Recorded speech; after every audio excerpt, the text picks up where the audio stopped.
Seattle veterans report for training camp on July 25th at Virginia Mason Athletic Center in Renton as the Seahawks get back to work after missing the postseason for the first time since 2011. We'll take a look at their roster now without Super Bowl leaders Richard Sherman, Michael Bennett, and Cam Chancellor as we preview training camp for the Seattle Seahawks by going one-on-one with Bob Candotta, Seattle Times writer on the OFN meeting room with Greg DePalma.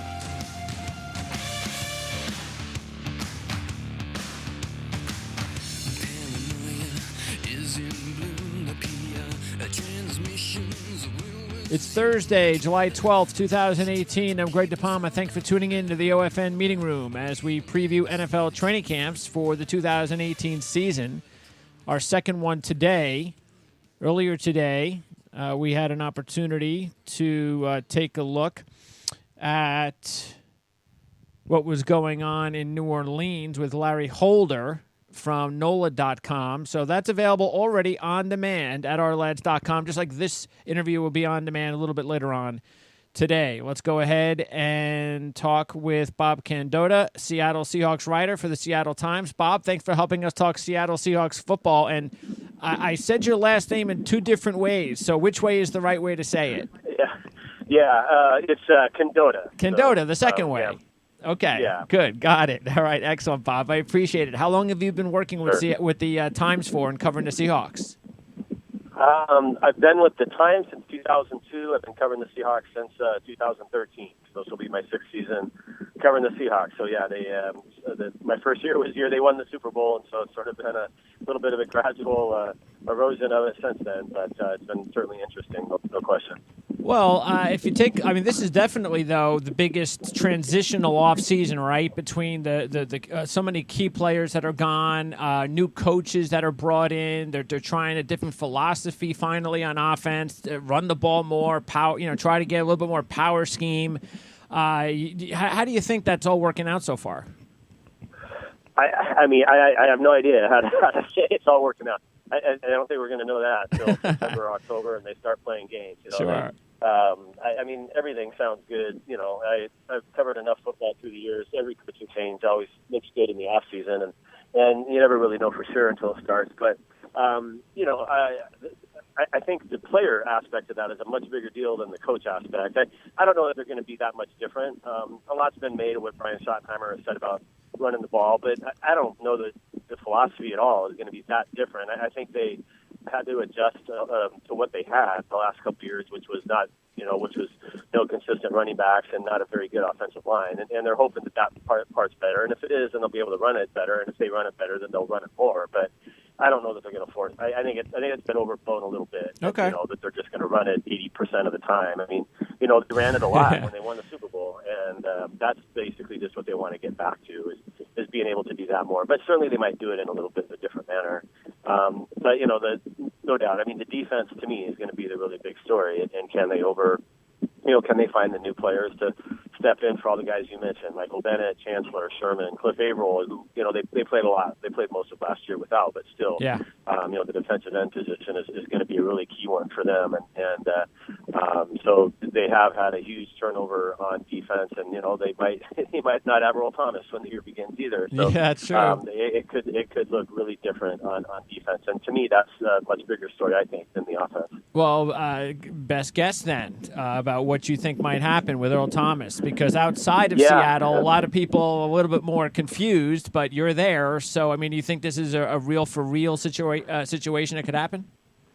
Well, for sure, because if he holds out, if he's not going to play for them, then I think at some point they'll cut their losses and trade him. That's what the issue is. I think they're waiting to see what Earl is really going to do. If he's really willing to miss training camp and miss, be fined $40,000 a day for missing days during training camp and actually miss games the way Cam Chancellor did 3 years ago. If he's really willing to do that, with this being the final year of his contract, then I think they might bring down what they want trade-wise.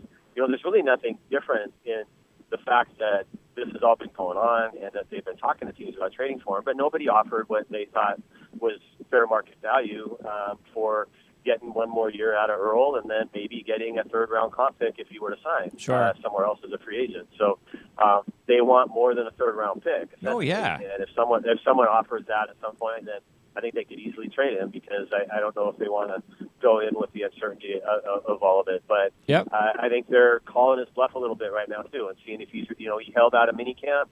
But that's one thing. Holding out a training camp and is another. And I think they're curious and sort of eager to see if he's really going to do that. If he does, and if they're 2 weeks into training camp and he's still not there, then I think the urgency to make a move becomes that much greater. And a lot easier to expect that he might go that way with all of his buddies gone, right? Especially Chancellor and Sherman this offseason. Yeah, you know what? I don't know how big a deal that is. Okay. This is Earl's been making signs about this for about a year and a half, talking about his contract and that and the Dallas thing that happened last year. And I mean, certainly maybe he sees it changing in a guard in Seattle, but I think this is much more driven by Earl's desire to get the kind of contract that he feels like he should have, and then also that I think he obviously would love to play in Dallas and be back in Texas. And I think if he sort of sees the writing on the wall that he's not going to be in Seattle after next year anyway, which he's probably not, I don't really see the Seahawks budging and giving him that kind of a contract at age 30. Then why not kind of force the issue and try to get what you want as quickly as you can? So I think that's some of what's going on with Earl as well. No doubt the fact that he saw how quickly they shed Sherman and, Chancellor's situation is different, but obviously they sort of made a decision on Richard Sherman and he saw them do it with Michael Bennett as well. So he knows that, they're probably not going to do anything for him and to keep him there. So that's why I think he's sort of kind of, I think maybe going to force the issue on the holdout and then maybe force their hand to trade him. But, we'll see. Yeah, maybe he'll show up and just decide, I'll just play for one more year in Seattle and then become a free agent. Why wouldn't they do something for Earl Thomas? I know what you're saying. You get the other players, but is there a particular reason? Is that just the way the organization handles these types of contracts? And I think it is. Yeah, I think it's the way they're going now. The last 3 players they signed to third contracts, none of it turned out well. Okay. Marshawn Lynch's third contract was not a good one. They basically just handed him $7.5 million for no reason, and he retired. He retired at the end of that deal. Michael Bennett, they signed to a third contract. They traded him before he even got to the first year of that third contract, and basically handed him $8 million. They didn't have to. And then Cam Chancellor's is a total disaster. Chancellor is probably going to remain on the roster all year because they can't cut him for salary cap reasons, and they basically handed him maybe almost $20 million or so by the time it's over that they didn't need to hand him. So that's part of it, and obviously you just see them sort of making they want to get younger and all that, and I just don't know if they think handing Earl Thomas when he would turn 30 a 4-year contract for $60 million or something like that. Sure. Given that he has had a couple of injuries the last couple of years. I think they just feel like they can make it work in a little better manner. Okay, and what about location? I mean, is it pretty much Dallas, or have you heard anything else? Because, again, on the outside, all we're hearing is Dallas. And if he doesn't go to Dallas, he's going to stay in Seattle, or is it possible that he could be traded somewhere else? Well, I mean, I don't think the Seahawks care at all where they trade him. I think it's a matter of who steps up and offers something. Dallas has made sense because obviously Earl would love to go there. Yeah. And Dallas has some obvious needs in the secondary, and I think Dallas would be a team where Earl might take a more forgiving deal to go play there because he would like to go play there. But that's any other team trading for him right now would have the same dilemma Seattle does, sure. Which is you'd be trading for a guy with 1 year left on his contract. He's made it clear he would like to be the highest paid player at his position. And, is he going to have that same value to somebody else, and especially once he turns 30? So, if you're Cleveland or something, is that really the kind of thing you're going to do right now, is pay a guy like Earl, $15 million a year when maybe you're rebuilding or whatever? So I think that's sort of the dilemma there. I mean, I think we've seen this happen a lot.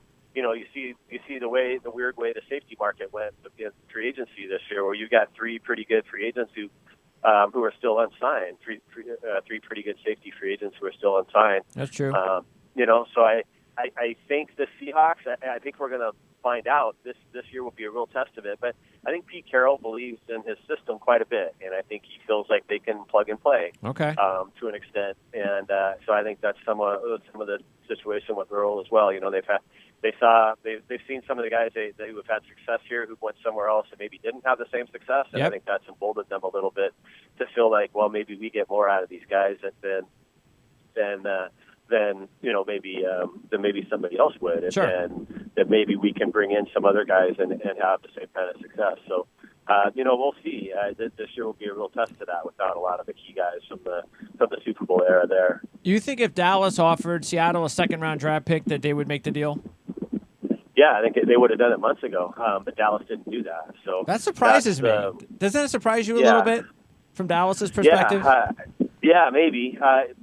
Again, it's the same thing of, you're not just trading for him for this year, though. If you're trading a second-round pick, you're hoping you can sign him to a contract. And Dallas has had some real salary cap issues. That's true. They've kind of gotten out of it a little bit with, releasing Dez Bryant. At the time when they released Dez Bryant, I think a lot of, certainly in Seattle, a lot of people thought, okay, maybe that's a precursor to them now being more willing to try to trade for Earl. But they don't have a lot of cap room now, and they've you've seen them still make some. They still have some other moves they need to make and things like that with some guys coming up. And, they know Dak Prescott in a couple years, and maybe a year from now, I guess.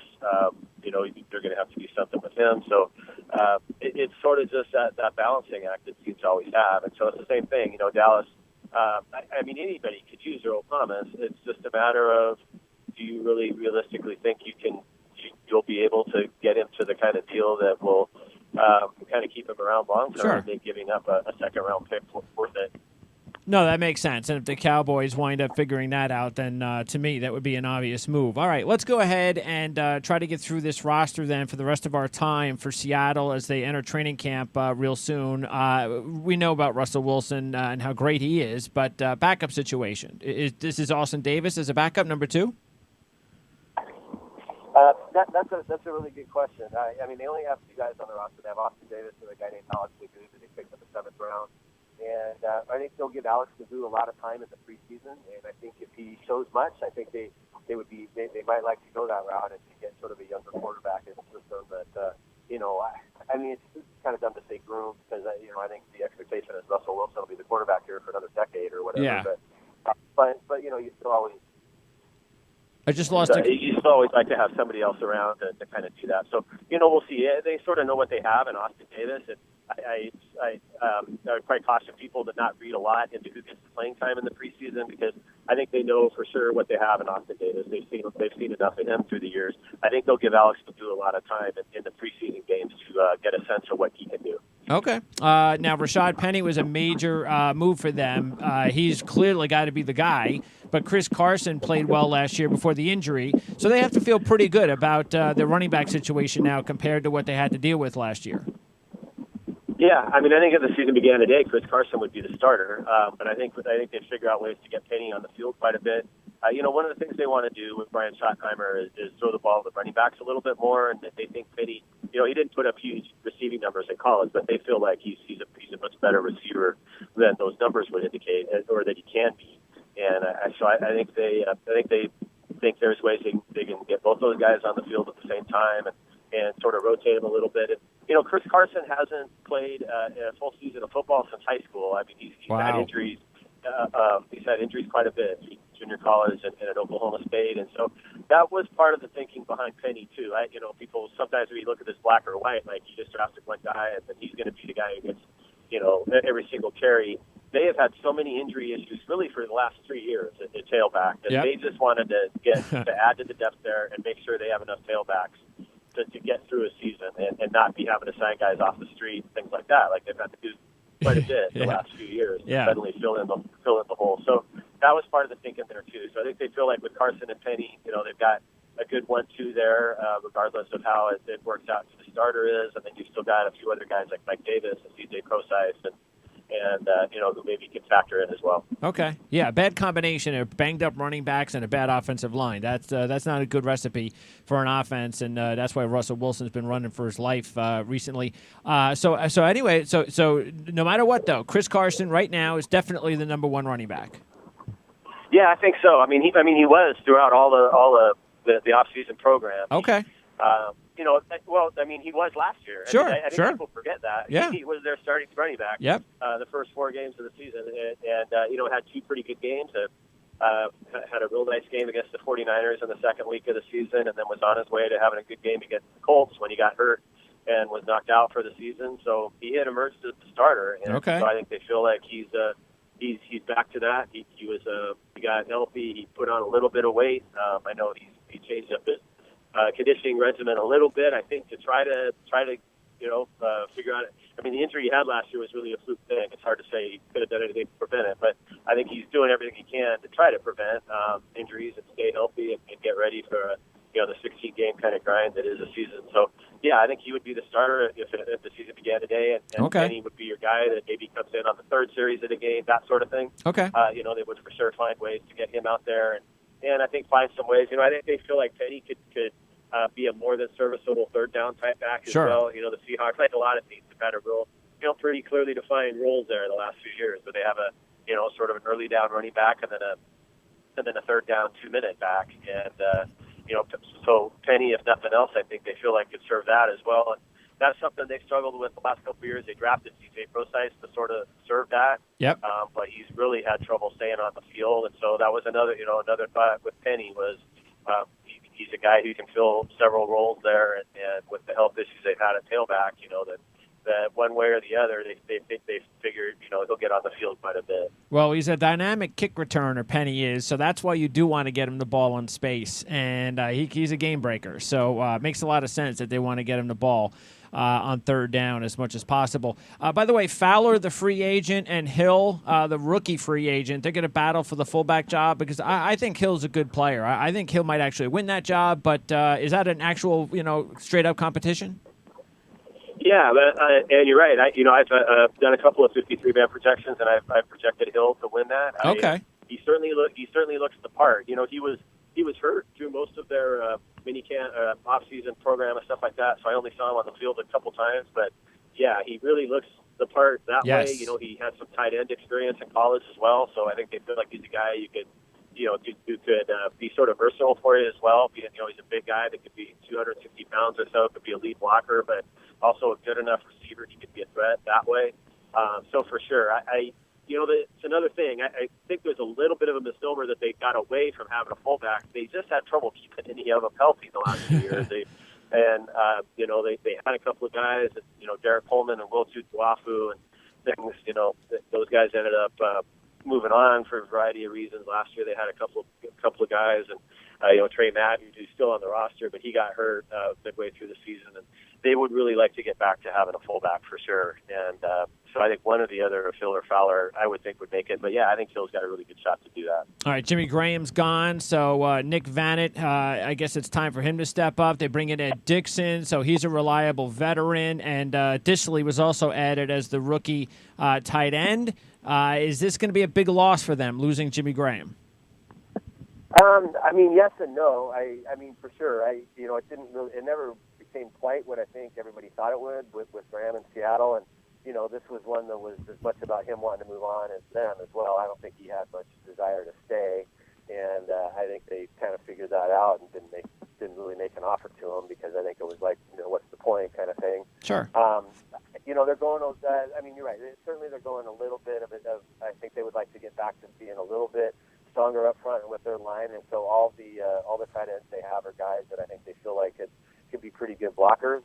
Ed Dixon, they really point to some of, he didn't put up huge numbers, but he had to play quite a bit last year in the Greg Olsen at Carolina, and had a couple of nice games catching the ball, and I think they feel like he maybe can be a little bit more productive than his numbers might indicate that way. And Will Dissly, they drafted really specifically to be sort of an inline tight end and go that route. But I think they feel like he's got just good enough receiving ability to be a factor that way. And then Nick Vannett's really an interesting guy to watch. They third round pick 2 years ago, hasn't done a lot for them so far. This is a really key year for him. But they're kind of banking on that, like they're doing at a lot of positions. They're sort of banking on guys they've drafted the last 2 years to take big steps up and help them. And so, you might look on paper and wonder if they're, if maybe they're showing too much faith in him, but certainly they are. I think they're counting on him, being being the backup tight end probably, and being a guy who would get on the field quite a bit, and can make 25 catches or something like that while being a decent blocker as well. So we'll see if he's up to it. No, it makes a lot of sense that a team that is trying to, or at least they say they want to get back to running the football, be a little bit more strong up front, that they would draft a guy like Disley. And, of course, Vanette can definitely block. So it makes a lot of sense that tight end position is also going to be very valuable in the running game. As far as the wide receivers, Paul Richardson is gone. Brandon Marshall was brought in. So was Jaron Brown, Marcus Johnson. Amari Darbo was a third-rounder last year. Didn't really see much time. So is he the one that has to kind of step up because he is the youngest guy as far as talent in that group next to Baldwin and Lockett as the starters? For sure. And, like I just said about Vanette, I mean, Darbo is one of about 6 or 7 guys from their last couple of draft classes that they are showing a lot of faith in right now. And I think they're sort of, I don't know if I want to say gamble, because I don't know if they feel like it's that way. I think they feel like they drafted him as highly as they did for a reason, but this is the year when he's going to get every opportunity to get on the field a lot, and it's going to be up to him to sort of reward their faith. So for sure, I mean, I think, obviously Baldwin and Lockett are your top 2 guys, and then Jaron Brown, who, didn't have huge numbers at Arizona, but had a nice year last year, and I think they feel like he can, if given a little bit more playing time, can do a little bit more. Brandon Marshall is going to be the huge wild card here. They brought him in late May, and who knows what he's got left. He's 34 years old and coming off some pretty significant injuries, but, he sort of said all the right things that, he had sort of a toe injury that nobody knew about, I guess, that he got fixed as well, along with the ankle last year, and so he feels like if he gets healthy, he can turn back the clock a little bit. If he can, that could really make a difference for this team and kind of be that big kind of red zone threat. I don't think they'd be expecting he, catch 100 balls. Sure. Like that, but those things, if he could catch 40 and 7 or 8 touchdowns or something, he could be sort of a real third down red zone kind of guy. That would be great for them, and they're not paying him any money at all, so that they didn't take any kind of a financial risk there. So they see it as kind of a no-lose kind of deal there. And then Darbo, then another guy named David Moore, who they drafted in the 7th round last year. And, Moore was the guy that Pete Carroll really talked up in the offseason and said they thought he'd made a lot of progress. And he's the guy people outside of Seattle might have overlooked this, but when they waived Dwight Freeney at midseason, part of the reason they did was so they could create a roster spot to keep David Moore, who apparently was going to sign with another team off the practice squad. So the Seahawks wanted to promote him to the 53 to keep him around. And they didn't really do it for last year. They did it for this year because they thought he was a guy that had a lot of potential. And so they kind of kept him on the roster the last few months of last year because they didn't want to lose him. And they feel like he's got a lot of potential. And now with, like you pointed out, not bringing back Paul Richardson and some of the other things that have happened receiver-wise, they've got it open. They sort of have an open spot for both him and Darbo to really step into. And then Marcus Johnson, another guy that's sort of intriguing. He's the player they got from the Eagles for Michael Bennett. They also got a draft pick, but a really fast guy. Pete Carroll said in the offseason they thought he's the fastest guy on the roster other than Tyler Lockett. But he's bigger than Lockett. He's about 6'1", 205. They think he could. Apparently, a guy they really had their eyes on coming out of college and kind of wanted to take then. And they feel like he can be a real special teams guy as well. But, okay. They see the guy who could stretch the field. So, we'll see if he can do it. He only made 5 catches last year for the Eagles and wasn't on their active roster for any of their postseason games. But he did spend a year with the Eagles and got some at least valuable kind of roster time there, if nothing else. By the way, Paul Richardson, was it injuries or more than that of why he never was able to fulfill his potential? Because there were times, and I remember him in college, he was a dynamic player, and there were times when he was healthy that he made some great catches, looked like he was about to take off, just never did. Yeah, I mean, he had a decent year last year, and you see the offer. I mean, the deal he got from the Redskins was, I think a lot of the people in Seattle and the Seahawks sort of raised their eyebrows at that. I don't think they thought at all about even coming close to offering that. But I think ideally they if some way they could have kept him, I think they would have been fine with keeping him, but they weren't going to pay that much.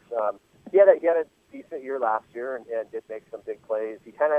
The injuries definitely were a factor. He started to come on late his first year, then suffered the ACL, and then the next year only played a couple of plays before he got hurt again. So his first couple of years were sort of derailed that way.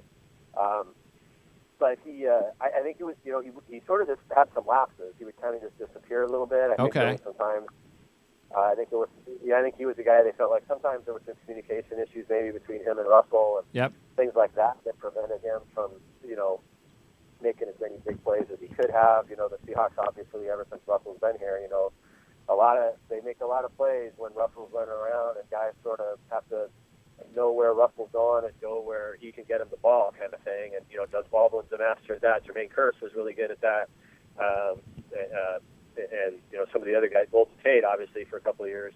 But, Paul Richardson, it just seemed like they're just sometimes, he'd be great for a game, and then there'd be another game. You'd sort of wonder if he was even out there. So, we'll see if he can kind of overcome that in Washington. And, obviously, the Redskins are paying him a lot of money to produce at a high level. Yeah, he was one of those aggravating fantasy receivers. That's what he was. He used to just drive you crazy in the fantasy game, but, hey, he drove the Seahawk fans crazy too. Okay, offensive line, and this is really has been the biggest problem everybody knows for years now. They did bring in Dwayne Brown last year. Posick was added as well. DJ Fluker was added this particular offseason. A couple of guys coming back from injury. So what do we know that's set for sure besides Britt at center and Dwayne Brown at left tackle? Yeah, well, what's interesting, and it might kind of strike you funny, but the offensive line was really one of the most stable position groups in the offseason. Oh. I mean, right now, I think 4 or 5 positions are pretty set. You've got Dwayne Brown at left tackle. You've got Britt at center. You've got Ethan Posick at left guard. I think they are pretty happy with him there and moving him there. He put on about 20 pounds in the offseason, so they think that'll make him a better fit at guard than they also talked about playing him at tackle and things like that when they drafted him out of LSU, but I think they really feel like guard is going to be the best long-term fit for him. And then Jermaine Ifedi right now would be your right tackle, and he's been a guy who's been a real frustrating player for Seahawks fans to watch. Led the NFL in penalties last year, a lot of them pre-snap kind of things. But first-round pick 2 years ago, and he's another guy that they're going to show some faith in, I think, this year. And right now, it's his job to lose at right tackle, and if he can, I think they feel like with the new offensive line coach, Mike Solari, and playing a little bit more kind of power football, a little bit more straight-ahead football, that maybe that'll be a better fit for him. And that some of his issues came when they did a lot of the zone blocking and kind of having to do some things that he wasn't as familiar with doing, wasn't as experienced as doing, and maybe weren't the best fit for his skill set. So, we'll see on that. But I think right now that would be, I think he probably would be the right tackle. The caveat there is George Fant, who was going to be their starting left tackle before he got hurt last season, suffered an ACL injury. He's supposed to be healthy for the start of training camp, and I think they're going to try him. I think they're going to move him over to right tackle primarily, and give us and try to push Ifedi a little bit, and let Ifedi know that it's not just handed to him. And if Ifedi struggles at all, then I think George Fant could easily step into that. But I think ideally, I think the way they would like, sort of prefer that Ifedi win that job. And Fant could be sort of their swing backup tackle on game day, could back up in both tackle spots. And then Fluker is sort of pegged to go into the other guard spot. He wasn't out there a whole lot in the offseason. He had a little bit of a knee issue and things like that, but certainly they signed him to do that. And so I think he's I think right now, I mean, that would be your starting five if you throw Fluker in there as well. But he'll have some competition from a couple of guys. Jordan Bruce in particular ran a lot with the starters when Fluker was not out there during the offseason program. But, I think they want Fluker to win that job, I think, as well. So I think they feel like that'd be their best five. So it is sort of interesting that way that for a position that has kind of drawn so much controversy and criticism and things like that, that I think they feel like they've got a pretty set starting five and sort of a top 6 or 7 really heading into camp. That they're sort of banking on that a little bit. That they've changed out so many guys the last few years, but 4 of those 5 guys were basically their starters at the end of last season, and so having those guys all work together in the off season, having a full year out of Dwayne Brown, I think they feel like all that maybe can make a difference. So we'll see. Yeah, and I also agree with the coaching change. Sometimes it doesn't even matter how good the other coach is. You can't, as they say, you can't fire the players or all of them. So the best thing to do is bring in another coach, a good coach with a different scheme, and hopefully that will work. Whether it's a coincidence that guys are healthy right now or not, doesn't matter. Fact is, whatever works, works. By the way, Jamarco Jones and Skylar Phillips, they're both. Skylar Phillips is interesting because I know our lads had him as a potential fourth-round draft pick, and he wound up being a rookie free agent. So those guys, you think they'll make the roster? I give Jones a much better chance than Phillips at the moment. Phillips was a hard guy to sort of get a read on in the off-season program. He was certainly never running with the starters and kind of the deep reserves for the most part. Sure. But we'll see. My hunch is he's a guy they sort of like long term and maybe keep him on the practice squad and things like that and try to groom him for a year or two. Jones, I think a lot will depend on Fant, and if he comes back healthy and doesn't have any setbacks and everything. Jones kind of was their backup left tackle through most of the offseason program. But if Fant comes back, it might be a little bit more difficult for him to make the roster. But we'll see. He's another guy they sort of I think fell a little bit more than people thought he might have a year or two ago at Ohio State. Sure. And didn't work out well at all at the combine and things like that. Yeah. So I think they certainly like the long-term potential there, and he will be an interesting guy to watch. At the moment, I sort of have him on the outside looking in on the 53-man roster. I just think maybe Fant. They've also still got Riso Diambo, a third-round pick a couple of years ago, who can play tackle for them, and they seem pretty happy about the idea of that too. But we'll see on that. I think that's maybe the guy Jamarco Jones would have to be down for a roster spot this year is Riso Diambo. Okay, and the good news is that unlike years past, Jamarco Jones was drafted pretty much where he should have been drafted, as opposed to like being taken in the second round or something like that, which we've seen the Seahawks do over the last few years, is overdraft some of these linemen, and it don't work out. It's a big disappointment. But that player Jones is somebody that has talent, and he went where he should have gone, and that's important too. So let's switch over to defense because Michael Bennett's gone. So does Rasheem Green get the first crack? Will he be battling guys like Deion Jordan, Marcus Smith? I mean, both former first-round picks. You got Jackson, you got Jefferson to go battle to find out who's going to start opposite Clark defensive end, because the defensive tackle situation looks really good with Jones, Reed, and the two free agents from Minnesota. Yeah, I would agree. I think that the tackle spots are pretty well set. I'd be surprised if the four guys you mentioned aren't on the 53-man roster, and then be an issue, I guess, if you kept one more maybe, or kept kind of a swing tackle end kind of guy. I think defensive end is one of the most biggest question marks on the team. I think Deion Jordan is the guy they're expecting to be the starter, sort of going into it. But he had another knee surgery and wasn't on the field he was here, but he wasn't on the field for their off-season program. It's the fourth surgery he's had on that knee in about 2 years, so that's got to concern you a little bit. Yep.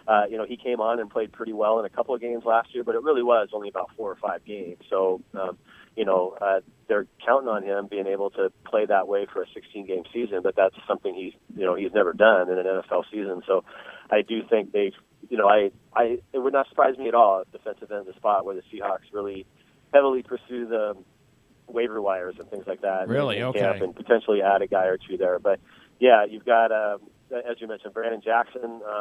They sort of made him a little bit of a priority to make sure they got re-signed as a free agent in the off season, and they definitely wanted him back, and he played pretty well down the stretch of last year. Then Rasheem Green, who you mentioned, they drafted in the third round, and they see him as a guy who could play almost exactly the way Michael Bennett did.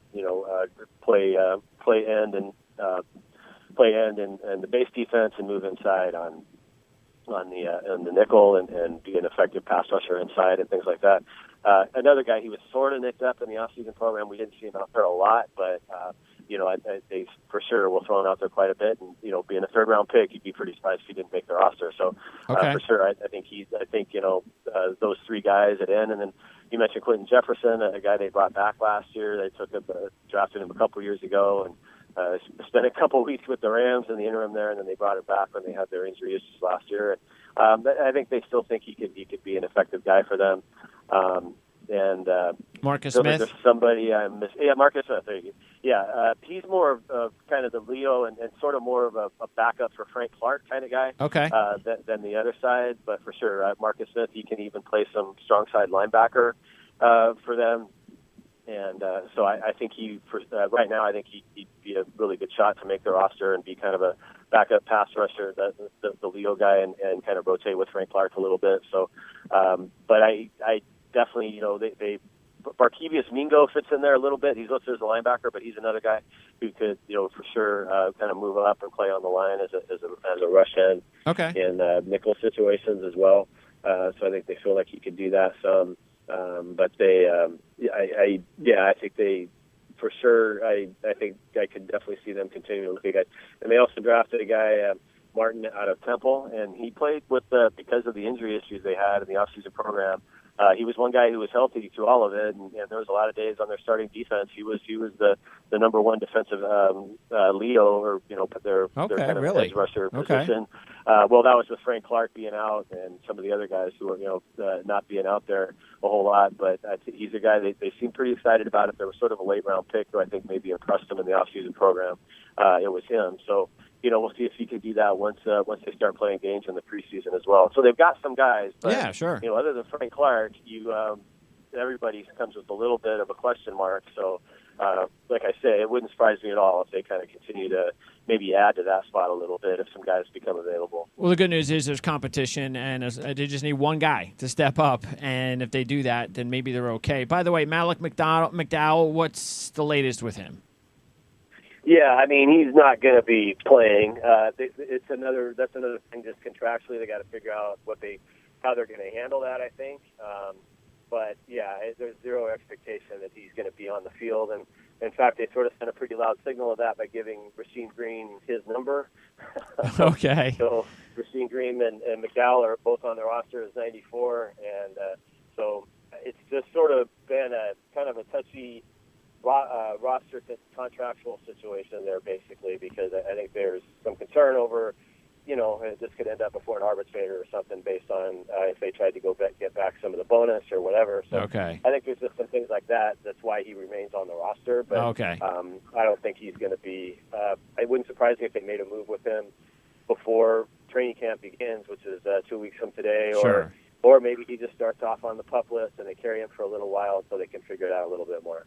Well, the team plays a lot of two linebackers, and those two big linebackers are back in Wagner and KJ Wright. You mentioned Martin and, of course, Mingo. The other guy, DJ Alexander, but he doesn't play much except special teams. So that leaves Shaquem Griffin. He's the big addition to the linebacking core, right? Yeah, although it's kind of interesting though. They put him as weak side linebacker, so he's backing up KJ Wright, and I don't envision any scenario where he beats out KJ Wright. No, and I don't see them taking KJ Wright off the field, unless he got hurt. But KJ's entering the final year of his contract, another guy getting up there in age a little bit, so maybe if they really saw saw a lot of things they liked out of Shaquem this year, it could give them some options down the road, and they're sort of looking at this as more of a deal where he's a guy they envision contributing much more in 2019. I think for sure this year he gets on the field a lot in special teams, and I think they feel like he can help them a lot there, and that maybe there's some ways to get him on the field. But yeah, it was a little bit. I don't know if I want to say a surprise, but that wasn't really the position he played in college, and I think people thought they could bring him in and he could maybe be a strong side linebacker, or you could get him out there in some ways like that. But we didn't see any of that during the off-season program. I mean, he was strictly playing weak side linebacker and backing up KJ. So we'll see if they add to his package at all as the preseason goes on. But for now, that's where he is. Okay. And then in the secondary, again, Sherman's gone, Chancellor's gone, so there and the potential of Thomas going too. But Griffin's brother's there, Thorpe, Justin Coleman, Byron Maxwell. That's not a bad four to turn to as far as the transition at corner. I guess one of the bigger questions, and then Trey Flowers was added in the draft. One of the biggest questions, of course, is going to be with Chancellor out. And then, of course, what in the world would happen if Earl Thomas was traded? So now the team did go out and draft Hill and Thompson last year. So is there still a lot of hope that both of those players could eventually be, who knows, maybe starting together in week one if Thomas is traded? They wouldn't start together because you got Bradley McDougald, who will for sure be starter at one of the two safety spots. Okay. McDougald was the one guy of their own free agents. They really made an effort to got him signed before free agency even began, and he could play either free or strong, and we saw that in the offseason program. When they signed him, I think it was with the idea that he'd play strong safety and Earl Thomas would be the free safety, and then you have Hill and Thompson as your two backups there. They also signed Maurice Alexander, who started as strong safety for the Rams most of the last couple years until he got hurt. About 4 games into last year, the Rams ended up waiving him, but they feel like Alexander could play strong safety. So that's sort of Delano Hill, I think, is much closer to playing than Cedric Thompson is. And when they didn't have Earl in the offseason program, it typically was McDougald playing free safety and Delano Hill strong safety as their starters because Maurice Alexander was also out. So and Cedric Thompson sometimes got in there with the number one defensive free safety, but he's strictly a free safety right now. But probably, I think if you didn't have Earl, I think they feel like their two best safeties at that point would be McDougald and Delano Hill, and they would be your two starting safeties, with the wild card there being Maurice Alexander, and if they at least felt comfortable that he's got more experience or whatever, and especially early in the year, maybe you'd want to go with him more. So they do have some options there, but for sure it's going to look really different if you don't have either Earl or Cam back there. First time we will have seen that in 6 years, having either of those guys there. Who's the best corner on the team right now? I think it's Shaquille Griffin, and they moved him over to Richard Sherman's spot, and so I think that's what they envision right now. Okay, he's going to play that spot and be the left cornerback. Byron Maxwell would be your right side cornerback, kind of moving over. Maxwell, when they re-signed him last year, he played the left cornerback spot, and they left Shaquille Griffin at the right side. But this year they're just going to kind of switch those guys, and they feel like Shaquille Griffin can be a good fit for that spot long term. Maxwell only has 1 year on his contract and is 30 years old, so I think he's sort of a stopgap guy for this year to fill in there. But that's also where he played his best when he was with the Seahawks before. He never played the Richard Sherman spot because they always had Richard Sherman. Yes. When Max was here before, so they like that. And Justin Coleman is ticketed to be the nickel back and play there, so that's sort of the thought there with him. And so I think that those are your top three corners, and then they do have a couple other guys for sure that kind of working behind them. And Trey Flowers is a really intriguing guy. I don't know if I anticipate him playing much this year, but if he can show just enough, I think he can get on the roster and maybe help them with special teams. And Nico Thorpe, has really been nothing but a special teamer, but he is still here, and there is more of an opportunity for him to maybe get on the field this year. That way, it feels like there's somebody I'm leaving out. We got Mike Tyson, DeAndre Elliott, Donta Johnson. Yeah. Oh, yeah, Dante Johnson. Who they signed away from the 49ers, and we didn't see him at all really in the offseason program. He suffered a foot injury and had to have surgery, so we'll see where he fits. And obviously, he started for the 49ers and started at the spot. I think he started primarily on the right side on the right side, or the left side. I'm sorry, with the 49ers. Okay. So maybe he can at least be insurance behind Shaquille Griffin, or maybe they can try him on the other side a little bit and see if he can push Byron Maxwell, since he does have some experience there. So he could fit into that. And then Tyson's kind of an interesting guy because he sort of played a hybrid safety nickel corner kind of role in college, and after Earl held out of minicamp, Tyson ended up playing quite a bit of safety in their couple final minicamp practices here, and Pete flat out said that they could envision him kind of going back to safety a little bit if they need. So he could be interesting that way because he might have a lot of versatility and maybe could make the roster as your 9th or 10th defensive back, depending on how many you keep. All right, and then finally, Janikowski's brought in to take over after a disastrous year last year at kicker, and John Ryan will battle Michael Dixon, the draft pick. But when you draft a punter where the Seahawks drafted Dixon, which was the 5th round, chances are he's going to be given every opportunity to win the job, right? For sure, yeah. I think everybody expects Dixon to make it. It'll be interesting, though. They kept John Ryan on the roster. I think some people thought, well, maybe they just go ahead and because they could save a lot of money there cap-wise, but they kept him around, and I think they want to make sure Dixon can do it. Give him kind of at least let him know that they're not just completely handing him the job, and that there is going to be competition, and he's got to kind of show it. And things like that. Ryan has also been their holder, and that's something Dixon's going to have to learn too, probably, unless you decided to go a different route with the holder. But, like a lot of teams, you kind of have your punter as a holder. So that's something I think they're going to want to make sure they feel completely comfortable with Michael Dixon as well. They also signed Jason Myers as a kicker. Janikowski had some health issues in the off-season program, and Myers did pretty well. But I think for sure the expectation is Janikowski's going to get that job. All right. Well, Bob, I appreciate it. I know you gave some extra time here, and that's because you were extremely detailed, and I really appreciate it because that's what we want to hear, educates us, gets us ready for training camp, and there's a lot going on in Seattle. So I really do appreciate the extra time, Bob, and I hope we get an opportunity to talk again during the season. Sure. No problem. Anytime. Thank you very much, Bob. Okay. That's Bob Candota. See, I got that right.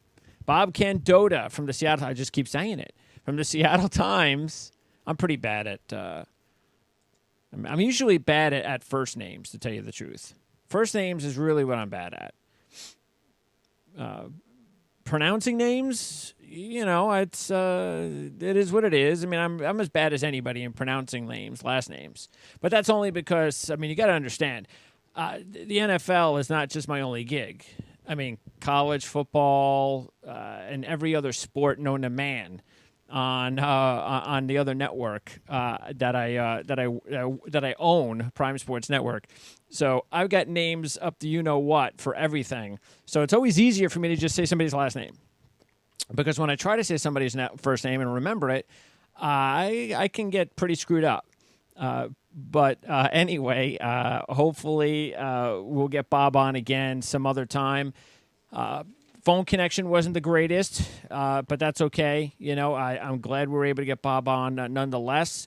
And next time I'm sure we'll fix that. But that's my fault. I told him it was okay. He was outside. It sounded good in the first few minutes. It still sounded fine. I could hear Bob. That's why I didn't say anything. And hopefully you were able to hear him, too, because he had a lot to say. So great job by Bob. Seattle Times, again, working there since they won the Super Bowl. So he knows a lot of what's going on with the Seattle Seahawks. And we thank him very much for helping us to preview training camp for the Seattle Seahawks. Okay, so right now, that is it for the week. I don't usually we don't like to book interviews or shows on Friday all that much, even though we are going to, of course, have a lot of shows during the season on Friday to get ready for the weekend in college and pro football. And that's only because social media is pretty weak on Friday afternoons. So right now we don't have anything scheduled for tomorrow, but you never know, because we still have, I think, somewhere like around 6 or 7 teams to go. Arizona, Atlanta, Buffalo, Carolina, the Chargers, the Rams, the Eagles, and, of course, the Jets from our Jets show, which will return on the 23rd. So that's it. So that we're done with those teams. And we've already, right now, I think we've got our Buffalo interview scheduled for a week from Friday. And Eagles, Chargers, Atlanta, and Arizona, we're trying to schedule. So we're in contact and we're trying to schedule. The only 2 that we haven't finalized yet, we will, is Carolina and the Rams. All right, that's it. Just 2 teams. So not bad. Not bad.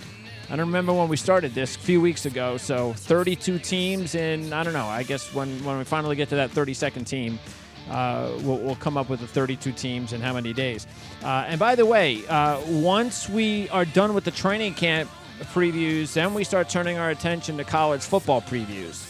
And then we're going to start combining everything before too long. So this isn't just NFL here on the Our Football Network.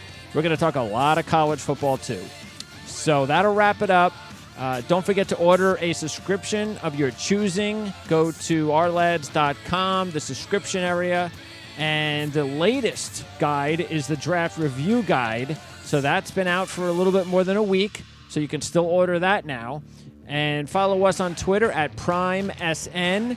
S as in sports, N as in network, and follow us. This way you'll know when all of these interviews and shows are available and posted on demand.